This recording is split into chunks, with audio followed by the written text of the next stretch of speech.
નમસ્કાર દોસ્તો, VDT Gujarati YouTube ચેનલમાં તમારું સ્વાગત છે। આજની તારીખ 16ના મોટા સમાચાર। રથયાત્રાના પાવન પર્વ મેઘમહેર સુરત, પાટણ, ગીર સોમનાથ અને કચ્છમાં સાર્વત્રિક વરસાદથી લોકો ખુશીનો માહોલ જોવા મળ્યો છે।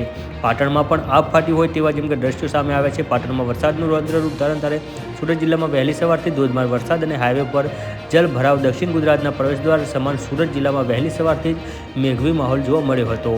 વધુ વિગત જણાવ્યા સમાચાર તરફ તો અત્યારે હાલ સૌથી મોટા અને મહત્વના સમાચાર છે। આજે અષાઢી બીજના પવિત્ર રથયાત્રા મહોત્સવ દરમિયાન ભગવાન જગન્નાથની નગરચર્યામાં વચ્ચે સમગ્ર ગુજરાત રાજ્યમાં મેઘરાજાએ ધમાકેદાર એન્ટ્રી મારીને વાતાવરણને આહલાદદાયક અને ભક્તિ બનાવી દીધું હતું।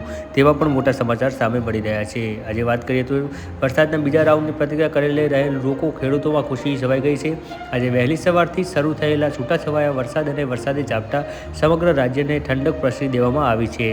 હજી પણ દોસ્તો 48 કલાકમાં ભારે વરસાદની હવામાન વિભાગની આગાહી કરવામાં આવી છે કે 48 કલાકની અંદર ભારેથી અતિ ભારે સમગ્ર ગુજરાતની અંદર વરસાદ વરસે। ત્યારે સુરત જિલ્લામાં વહેલી સવારથી ધોધમાર વરસાદ અને હાઈવે પર જલભરાવ। દક્ષિણ ગુજરાતના પ્રવેશદ્વાર સમાન સુરત જિલ્લામાં વહેલી સવારથી મેઘવી માહોલ પણ જોવા મળ્યો હતો।